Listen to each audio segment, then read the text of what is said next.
Hello students, so today we are going to study about article writing. But before that, you have to keep one thing in your mind, that there is a slight difference between article writing and essay writing. जो essay writing है ये किसी particular topic के बारे में, किसी particular issue के बारे में लिखी जाती है. इसमें बहुत ज़्यादा डेप्थ में आपको जाके ऐसे को हम लिख सकते हैं.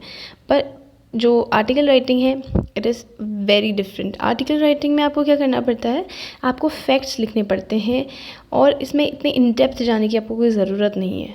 और आर्टिकल राइटिंग कहाँ लिखते हैं, न्यूज़पेपर्स के लिए, मैगज़ीन्स के लिए और कोई भी टाइप की जो पब्लिकेशन है इसके लिए क्या लिखी जाती है, आर्टिकल लिखे जाते हैं. ठीक, अब ये क्या है, इसमें कुछ बताया गया है कि जो आर्टिकल राइटिंग है इसमें हमें क्या चीज़ लगाना है, थोड़ी सी क्रिएटिविटी लगानी होती है, फैक्ट्स लिखने पड़ते हैं, वोकैबुलरी भी आपकी अच्छी होनी चाहिए और जिस टॉपिक के बारे में आप लिख रहे हैं उसकी आपको थोड़ी नॉलेज होनी चाहिए.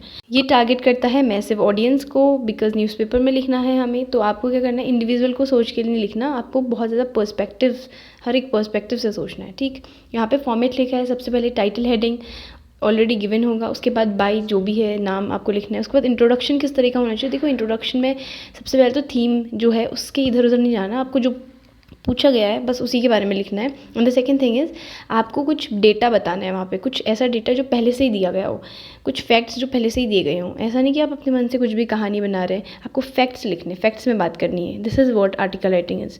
उसके बाद वाइंड अप करेंगे, आप अपना ओपिनियन दीजिए उसमें और क्रिटिसिज्म या कुछ पॉजिटिव नेगेटिव जो भी हैं उसके बारे में लिखिए, मेरिट्स डिमेरिट्स के बारे में, कुछ आपकी सोच विचार कि आप क्या कर सकते हैं उस चीज़ के लिए, अपनी रिकमेंडेशन दीजिए. And at the end you have to conclude your topic with a hope and you have to tell about what you can do, give solutions. ठीक है, सॉल्यूशंस की बात कीजिए, क्या आप एक्शन ले सकते हैं उसके लिए, उसकी बात कीजिए. And now there are few points to be noted. सबसे पहले तो क्लियरली एड्रेस कीजिए टॉपिक को, आपको टॉपिक से भटकना नहीं है. जिस चीज़ के बारे में पूछा गया है बस उसके बारे में लिखिए, फालतू इन्फॉर्मेशन आपको लगाने की बिल्कुल ज़रूरत नहीं है. और जो आप इन्फॉर्मेशन लिख भी रहे हैं तो उसको थोड़ा सा इंटरेस्टिंग बनाइए, और बेसिक इन्फॉर्मेशन लिखने की कोई ज़रूरत नहीं क्योंकि सब वही लिख रहे हैं. ठीक है, और ओरिजिनलिटी इज़ इम्पॉर्टेंट क्योंकि वही 10,000 लोग भी लिख रहे हैं, वही आप भी लिख रहे हैं, आपको किस तरीके से अलग बनाना है ये आप पे डिपेंड करता है. जो हर कोई कर रहा है वो से करके तो आपको एक्स्ट्रा मार्क्स नहीं मिल सकते. और आपको अगर बताना ही है तो आप एग्जांपल्स दीजिए ना, कुछ मूवीज़ के एग्जांपल दीजिए, अपने जो टॉपिक है उसको स्ट्रेंथ करे थ्रू अ मूवी. कुछ एग्जांपल दीजिए, अपनी बेसिक जो लाइफ है उससे रिलेटेड होना चाहिए, कुछ भी हो सकता है. ठीक, एंड यहाँ पे कुछ एक पॉइंट नोट करना है कि आप कोट भी कर सकते हैं और ऐसा कोट आप यूज़ करें जो हर जगह यूज़ हो सकता है. ठीक, एक ऐसा कोट पढ़ो जो हर जगह हम यूज़ कर सकते हैं. हम गांधी जी में, जैसे गांधी जी के कोट्स हर जगह लगा सकते हैं और टॉपिक से तो कहीं डेविएट नहीं होना है, आपको पता ही है. Here is an article that you are on an educational trip organized by your school, और आप सेक्रेटरी हैं कुछ कल्चरल क्लब के अपने स्कूल के, और आपको आर्टिकल लिखना है अपना एक्सपीरियंस बताते हुए बाकी बच्चों के साथ. तो ये आपको एक आर्टिकल है, ये स्कूल मैगज़ीन के लिए लिखना है. एंड यहाँ पे आपको कुछ हिंट भी दिए हैं. This is a very different type of article, but आपको जो हिंट है इसकी वजह से आप ये पूरा आर्टिकल कर पाएंगे. डेविएट नहीं होना आपको टॉपिक से, सिर्फ जितना पूछा गया है बस उतना ही लिखना है. That is enough, that will be enough. ठीक, हेडिंग आपको खुद बना. And one thing to be noted that please make a strong introduction, क्योंकि अगर जिस तरीके से आप स्टार्टिंग करेंगे, you know first impression is the last impression, so आपको ट्राई करना है कि आप बहुत ही स्ट्रॉन्ग इंट्रोडक्शन दीजिए, इंगेज करिए रीडर का अटेंशन, मतलब बहुत अच्छे से कोट कीजिए. कुछ भी आप फैक्ट्स लिख रहे हैं, कुछ भी स्टैटिस्टिक्स सब उसमें आपको स्टार्टिंग में लिखना है, क्योंकि that is the your chance to grab your readers attention. ठीक है, और आपको कैसे आप ये सब अच्छे से लिख पाएंगे, आपको रीडर बनना पड़ेगा. अच्छा, पढ़िए, किताबें पढ़िए. आप किताबों से क्या, अगर बहुत सारी आप बुक्स पढ़ेंगे, सिर्फ टेक्स्ट बुक की बात नहीं कर रही हूँ, कुछ भी हो सकता है वो, it can be YouTube video also.